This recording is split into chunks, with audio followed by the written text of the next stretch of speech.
All right, hey guys, Jay Smith back here again, and today I wanted to just post a review. I have seen a lot of things on YouTube about the OptiShot, how guys have been building systems in their garages and their basements. A lot of helpful information out there, so I thank you to everyone who has posted on this so far, and just kind of really wanted to take you through what I've set up here. Obviously, as you can see, this is my garage. I am very fortunate that I do have very tall ceilings, so this is an ideal place for me to put my OptiShot.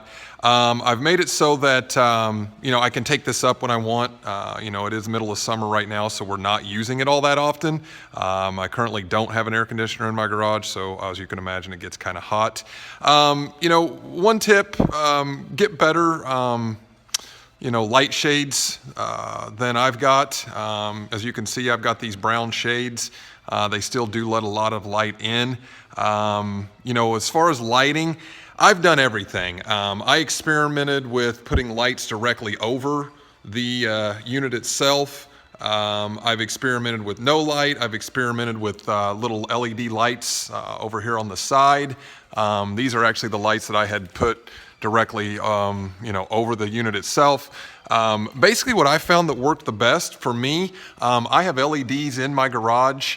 What I did was I actually mounted an LED light directly over my swing pad to keep it from basically having the, not having any shadow over the OptiShot itself. I'm going to turn these lights off here so you can kind of see. This is what I ended up with. And again, from a brightness standpoint, it is daytime out, so I am getting a little bit of ambient light. I have not found where that has affected anything. I'm going to talk here in a couple minutes about things that do affect the OptiShot. I did go ahead and black out, cover part of this LED. It is fairly bright, so I just put some aluminum foil over it. I'm going to, probably continue to experiment with it. But, let's go ahead and talk about this itself. You will have seen several videos out there about how to construct your own turf mat. I took that advice. Basically, I've built all my own mats. I used real thin, sheets of board. I don't even know what it's called. It's like some kind of paneling. I then coupled that with the foam, like 1-inch foam, and then I went ahead and used those rubber foam puzzle pieces, and then glued all that together. Obviously cut it out for my OptiShot. Don't forget to leave a spot for your thing to plug in. This is my first run at this. I built a second one over here on the side because I do have a friend that comes that is left-handed, so that allows us to play. And then I just constructed a larger one here, just for the rolling of putts and whatnot. And right now I currently am missing a piece, so I've just, got carpet down and some turf for the balls to come in. I have a Carl's impact screen. They are, that's probably the most expensive portion that I have currently on my OptiShot. This is an 8x10, a little bit of overkill. As you can see, I'm not using any of the top section. I do plan on going ahead and constructing a little bit of a ceiling, if you will, above this, a net, just because you can see we do have a couple of holes. Some folks have hit some sky shots and put some holes in my ceiling. So I am going to go ahead and cut that out or put a ceiling above that. Another thing I spent a little bit of money on were these side shields. Very, very much needed. Shank shots, anything like that that comes off the edge.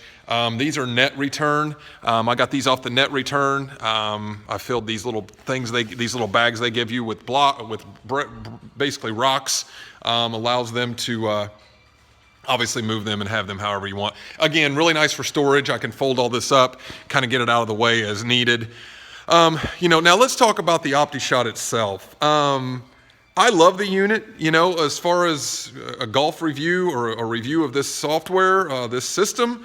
I obviously am not going to spend $20,000, $30,000 for some of the other setups that are out there. So the unit itself, pretty good. I guess one complaint after some minimal use, my bottom, a couple of the screw places where the screws go into the unit, it actually broke. So my unit has got a lot of play in it. Haven't yet seen that it has failed. So we're going to hope for the best on that. I did go ahead and start out with the turf that comes with the OptiShot. Let me show you over here. Should have had this out, but You know, the OptiShot itself comes with this beginner turf, very thin. I honestly was terrified with some of the folks that were hitting on it, that with some fat shots, that we were actually going to damage the unit. I really just didn't like the feel of that. So after extensive research, I did find this Jagman Joe turf. I think I ended up buying it from him off eBay. As you can see, much different, much more plush, just a better feel. Obviously, then it comes with a lot of extra Velcro and straps and everything that really helps secure it to the unit itself. I found that that's worked much better for me. As you could see, I mean, you know, I've got some basically just cheap AstroTurf that's starting to come up, actually. One thing I will tell you is that if you build your turf, your platform, if you build it for the existing OptiShot mat, and then when you do switch to the Jagman Joe, the turf itself from the Jagman Joe is going to be a little bit higher. In my case, it was about 1/4 of an inch higher. So in order to level that off, I'm just going to actually need to put another piece of turf on top of this. One thing I'm struggling with right now is the tees. I know obviously the OptiShot comes with this rubber insert that slides up underneath the unit right there, as you can see, and then it comes with these plastic tees that fit really nicely in here, and the tees pretty much stay in there.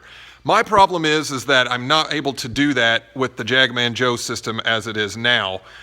It has just a little hole that the tees would stick down in from the top. Problem with that, when they stick in there and then if they break, I have to completely take my unit out, reset the game to be able to get that broken tee out. So I'm not really sure what I'm going to do. Seen some videos about experimenting with actually maybe kind of drilling this little hole out a little bigger so that I can actually still use this from underneath, but more info on that. You know, my projector, I experimented with, you know, obviously before I mounted it to the ceiling, I experimented with how far I would need to put it out there. So I've got it where I need to now. As you can see, I've wired it up the ceiling along with that LED light over here to my, I guess you call this my headquarters. I'm running OptiShot on a Mac, have had 0 issues. It works really well. One recommendation I have, you know, as you can see, I've got my computer here and I've got my mat there. Changing clubs, changing stance, if you want to hit a mulligan, if you want to change the angle of your shot, if you're trying to punch, all of those things are controls that are on the computer. However, if you will visit Golfing Gator, it's a gentleman that actually makes these controllers, very well made. It allows you to change clubs, turn left, turn right here without having to walk over to your computer. You know, looks like it's basically just a wooden box and he's wired all the components in there for you. I think this is a must. It just, you know, obviously saves you time from walking back and forth all the time. You can do all of your, you know, program edits right here on the screen. But that is Golfing Gator. Visit his website. He can make whatever color buttons and case and everything you want, actually pretty quickly as well. But anyway, that's my review. I'm going to come back later, probably try to hit some shots, show you the game itself, and kind of go from there. But thanks for watching.